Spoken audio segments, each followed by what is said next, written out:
ఒక చిన్న పాప కోరిక, ఒక తండ్రి ప్రేమ. కానీ చివరికి జరిగింది మీరు తట్టుకోలేరు.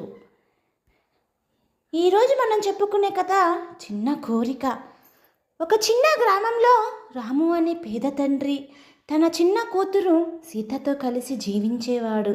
వాళ్ళకి డబ్బు లేదు, కానీ ప్రేమ మాత్రం చాలా ఎక్కువ. సీత చాలా అమాయకంగా ఉండేది. ఒకరోజు స్కూల్ నుంచి వచ్చి ఆనందంగా చెప్పింది, నాన్న, రేపు నా పుట్టినరోజు, నాకు చిన్న కేక్ కావాలి నాన్న అని అడిగింది. రాము ఒక్కసారిగా ఆగిపోయాడు. ఎందుకంటే రాము దగ్గర ₹1 కూడా లేదు.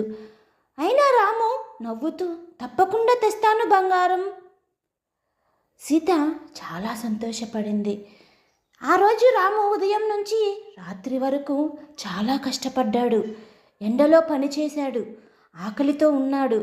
కానీ రాము మనసులో ఒకే ఒక ఆలోచన, నా కూతురు సంతోషంగా ఉండాలి. చివరికి కొంచెం డబ్బు సంపాదించాడు. అతను ఒక చిన్న కేక్ కొనుగోలు చేశాడు. చాలా ఆనందంగా ఇంటికి పరిగెత్తుకుంటూ వచ్చాడు. ఇంటికి వచ్చేసరికి సీత మంచంపై నిద్రపోతూ కనిపించింది. రాము, బంగారం, లేవమ్మా, నీ కేక్ తెచ్చాను.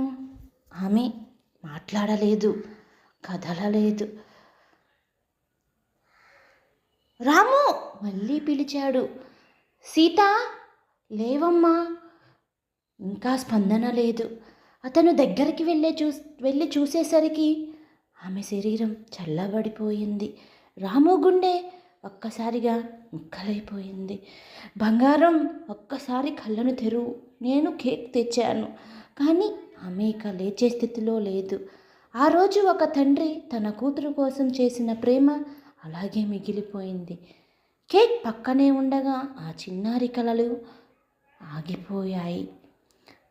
మన వాళ్ళు చిన్న కోరికల్ని కూడా ఆలస్యం చేయొద్దు. ఎందుకంటే రేపు ఉండకపోవచ్చు. ఒక చిన్న కోరిక, ఒక తండ్రి ప్రేమ, కానీ చివరికి ఖాళీ జ్ఞాపకాలు మాత్రమే.